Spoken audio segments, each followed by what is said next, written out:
Let's look at equal and equivalent here for lesson 8. We're going to use diagrams to figure out which expressions are equivalent and which are just sometimes equal. So today's I can explain what it means for two expressions to be equivalent. I can use a tape diagram to figure out when two expressions are equal. And I can use what I know about operations to decide whether two expressions are equivalent. So make sure you have today's date, your I cans, and you are ready to move on. All right, this should kind of remind you of what we did on the previous lesson. So what's the missing number? Yeah, here x equals 5, right? Because 5 plus 3 would give us 8. What about here?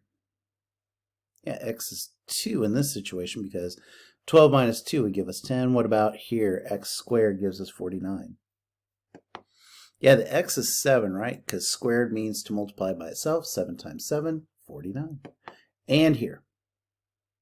Yeah, this one we need something that when you divide by 3, because you're multiplying by 1/3 is the same as dividing by 3, you need a number that's going to work for that, and that's 18, because 1/3 of 18 is 6.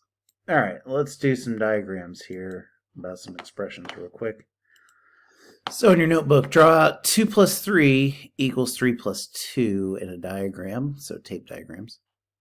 And then show that 2 plus 3 is not equal to 3 times 2. Yeah, so you could have done something like this, where you had like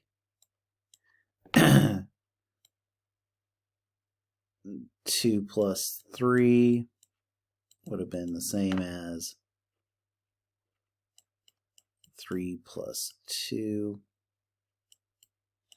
Going to be equivalent, right? Because basically you're using the same operations, you're just shuffling them around. Here, though, you're doing something different.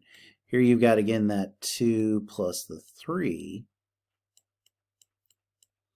But why doesn't it equal that? Well, because what this is saying here, remember that an equal sign with a line through it means not equal, is that this is saying 3 groups of 2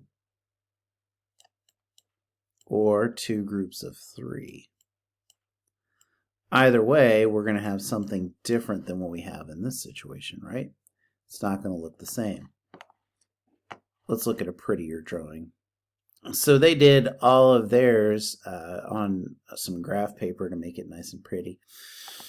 But it's still the same result, isn't it? You're talking about 2 plus 3, 3 plus 2. These are just switched around. Here they did opposite. I did 3 groups of 2. They did 2 groups of 3. In any of those cases, it's still going to show the same thing, right? And that when you're talking about equivalence, just because you have the same digits doesn't mean that those operations are going to make them equivalent as you keep going.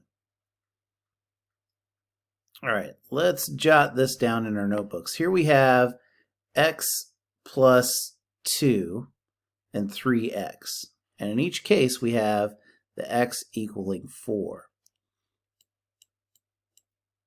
Why do you think these are lined up here? Yeah, they're lined up for comparison purposes, right? We know that the x is going to be 4 because they flat told us that, and they showed it to us in our drawing. When you've got x plus 2, that's only going to give us a total of 6 pieces. Whereas 3x, you've got 3 groups of 4, which is going to give us 12, which is obviously more than the other piece here. But the point is that when you're talking about a comparison here, you need to make sure that your diagrams are together so that way you can see them lined up and make it pretty obvious where they go as far as equivalent or not equivalent. Let's do a couple examples here real quick. Let's draw x plus 2 and a 3x if x is 3. Yeah, it's going to be something like this, right? There's x, and then plus 2.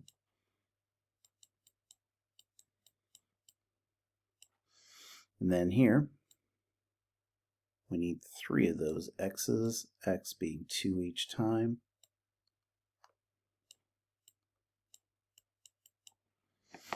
Is this diagram here going to be the same In some ways, yes, because we're going to have 3 boxes, and here again we're going to have some sort of x plus 2, but in this case it's going to be 2. Oops, I did that one as 2.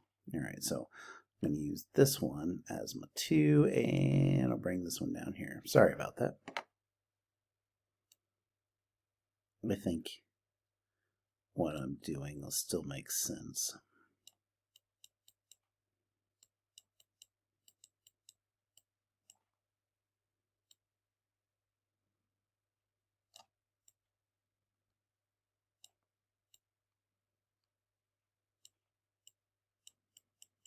In either case, we're still showing as a comparison that whatever you plug in for the part, it's going to make it different in both cases, because in one we're talking about adding, and the other we're talking about multiplication. Remember that again, even though we don't have the sign for multiplication here, that we know that anytime we have that number with a letter, that means to multiply. So when can it be possible that x plus 2 and 3x are equal?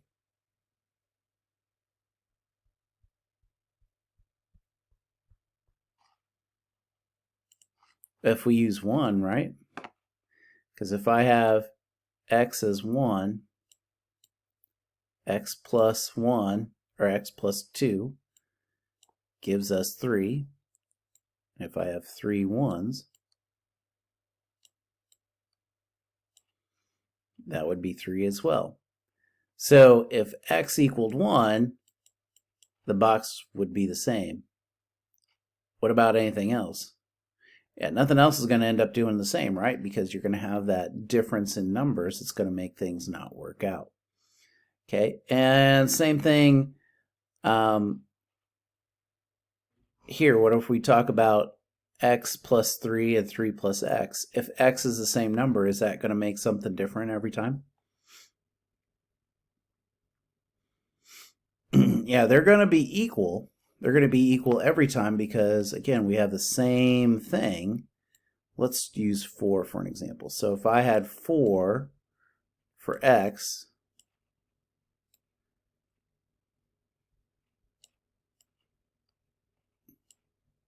I know, my handwriting is terrible. So in both of these we have x. We know that x is 4 in both situations. It's going to always be equal, right? All we're doing, we're still using the same operation in both. All we're doing is changing the order. Now, if we have a different operation here, if these were both multiplication, same thing again, right? It's still going to come out the same. We start using subtraction or division, that's when you're going to start making that whatever you put in for those variables when they're switched around like that are going to make different things completely. All right, let's quickly jot down equivalent expressions. So equivalent expressions are always equal to each other. If the expressions have variables, they are equal whenever the same value is used for the variable in each expression. So like 3x plus 4x is equivalent to 5x plus 2x, because if you put these together, you're making 7x, right? In either case. So whatever you put in for x, it's still going to be the same.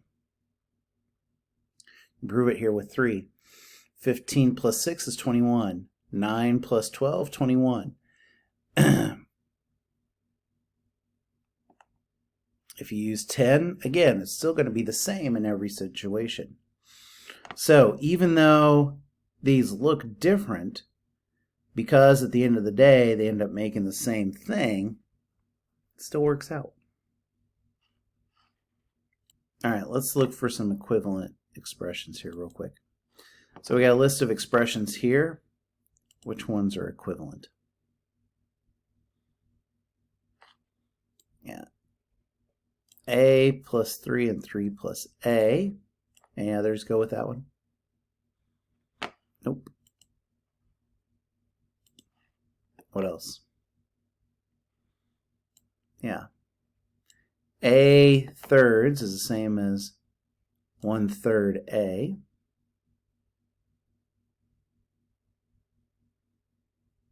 What else?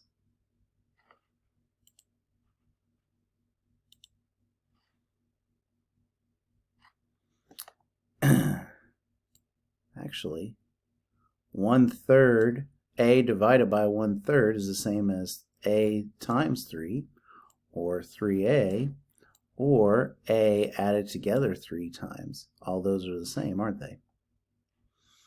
What about this one, a and 1a? Are those equivalent to each other?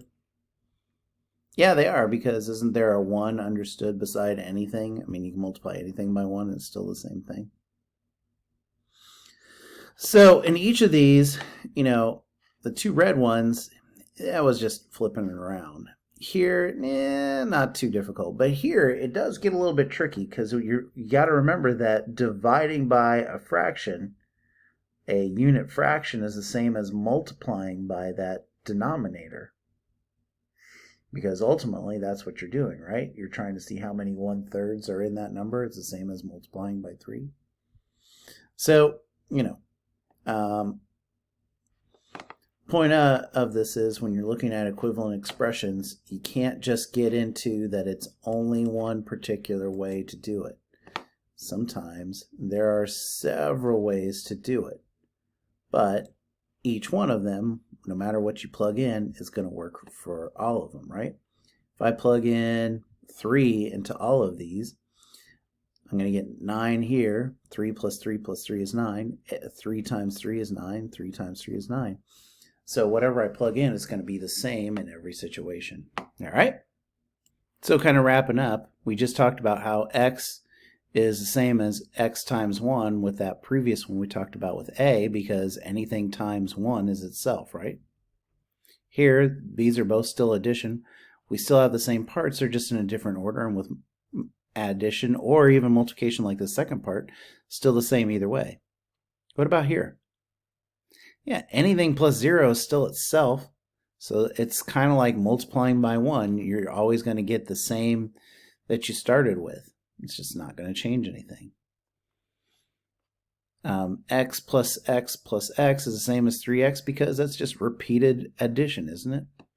And here, dividing by 4 is the same as multiplying by 1/4. We talked about that with fractions before, and multiplication and division. So, looks like we have gotten through all of these.